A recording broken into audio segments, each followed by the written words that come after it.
I've been really interested in like people's vibrational frequencies recently.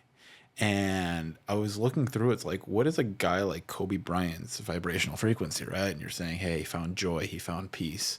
And it's like, it seemed like as he grew like in age and as a player, it's like the guy's vibrational frequency as a person increased. It's like, so on Hawkins scale of vibrational frequency, it's like when you vibrate above 200, you're Yeah. vibrating at courage.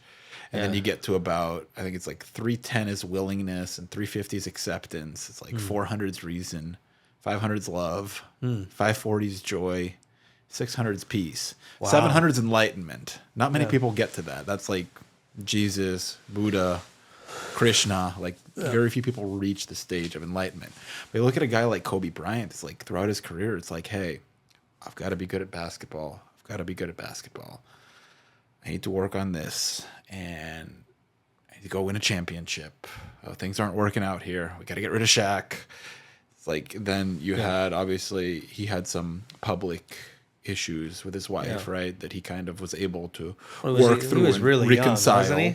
Yeah, but I mean, he Yeah. worked through it and seemed like they Honestly, it's kind of reconciled good it. that happened ahead of time because And- his athletes, so you can get it nipped in the bud. Because he had women throwing themselves at him. And he had it seemed like that kind of was a moment of darkness that kind of set him to go the right way. And it seemed like as he continued to go on in his life, the guy really just seemed to realize like, hey, as I continue to raise my vibrational frequency, I continue to elevate the people around me, including and especially my family, my wife, my kids.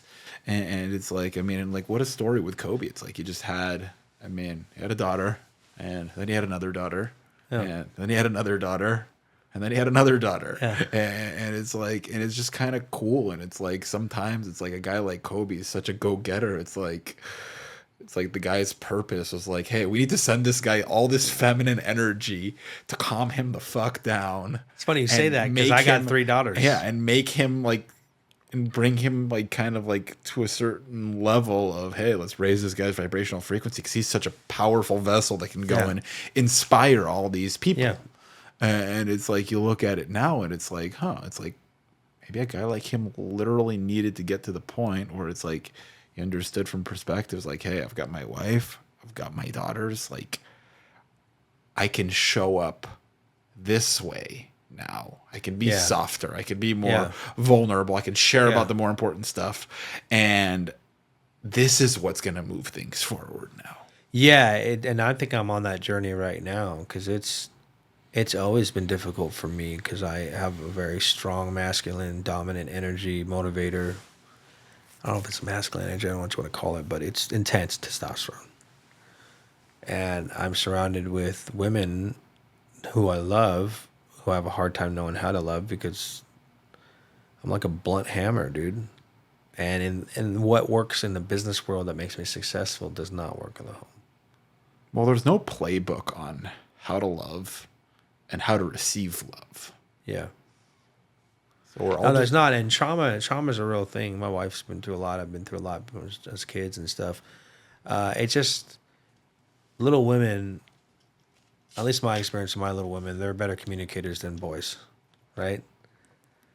But maybe that's because my wife has worked with them. So I'm very well aware of how I can be a hammer instead of like, maybe you won't see it with your boy. Maybe it'll come up later in therapy when he's in therapy and talking about it. But my girls, it's just like, because they're so like gentle and feminine, you can see the imprint quickly on how you hurt them. Or it's just different, dude.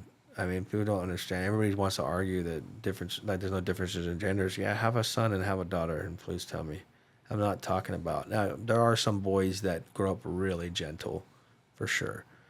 But, like, girls have a certain sensitivity to them. And that's maybe why I know about connection, is because of my girls. But, yeah, it's weird. I have to constantly figure out how to turn it on and turn it off. And I've actually become more vulnerable on stages and more open and trying to figure out. For a long time, my girls are like, they never see me cry. A weird amount when I cry. They just don't see it. You know, girls cry a lot. At least my girls do when they need to process, and my wife does. But I'm still trying to figure out how to enter that space as a very vulnerable, humble, kind man. Because I'm just dominant, dude. I'll get in arguments and I'll be defensive. And that stuff works when you're dealing with another type A male in the workforce or you're. It's different, dude. It's just different. You can make jabs at guys and you can say stuff and it's like a man code where you make a jab and if the guy can take it, like, we're good. You do that to a girl, bro, you could really break them. They already have the thoughts in their head about the insecurities and they're already being judged by other girls or other women. And you come say something that would be totally okay to say to a guy and you say it to a girl, she's going to think about that for a long time, or it's going to feed the insecurity that she already doesn't think she's enough.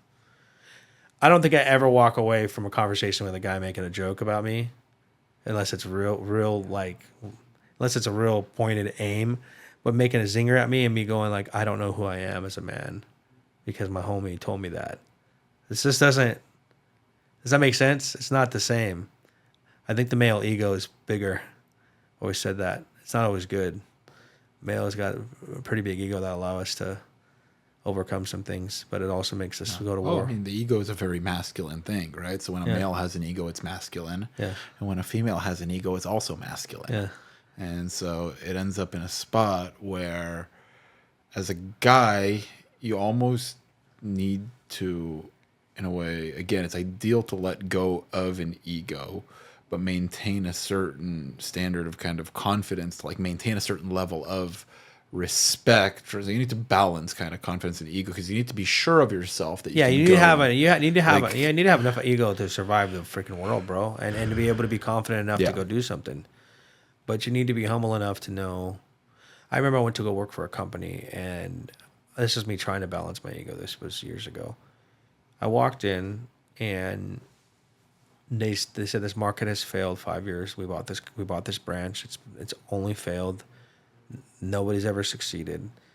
And there's a lot of reasons, but I called some of the top reps from different markets, and they were all kind of mean to me because they'd seen so many people turn over, and they just had a cold shoulder towards any rep that was hired there. But then they started telling me all the excuses, but they weren't their excuses. They were the excuses they heard from the reps, so they would believe them. Well, I heard the market's like this, or it's like this. And then the trainer was telling me some things, and I told myself, okay, well, I need to be confident enough because I need to be able to come here and test the market and see if it's the market or the sales reps or the management, like the company. So I'm going to take everything I've learned in business and impose my will on this place. But I'm also going to be humble enough to know that I don't know the industry. So that's that balance, right? As opposed to me going and saying, I'm gonna go and impose my will, and no, I wasn't sure. Yeah. I don't know this industry yet. So I'm going to be humble enough to know that there might be some truth to what they're saying, but we'll test it. Yeah.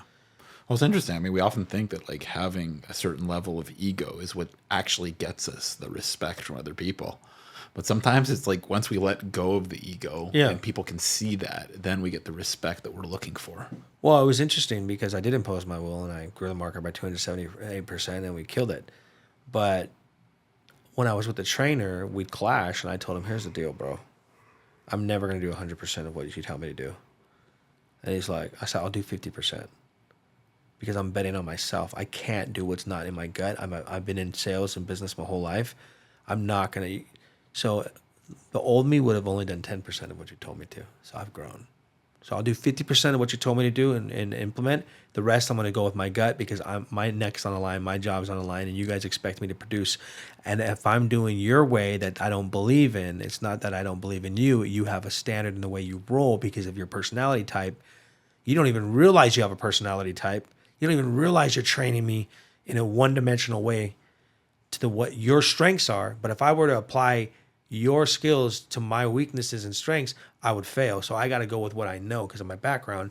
And we've had that agreement because we both have pretty big egos. But it was like, dude, I'm not going to do what you told me to do because I'm going to fail. Not because it doesn't work, but it works for you. It doesn't work for me. And so that's like a kind of a little bit of a balanced ego because it was like, I'm willing to listen to you up to an extent, but I also know the goal here. I'm required to win. So I'm going to do whatever I can to win. And I'll take whatever information I can from you that will help me because I understand I don't know the industry, but I will learn the industry and I will win. And I did a bunch of unorthodox stuff outside of them that they thought was possible because of my background in business and sales that had nothing to do with the industry, and I won. So, yeah, ego's necessary. You have to have enough of it to be able to persevere through people's doubts and your own doubts.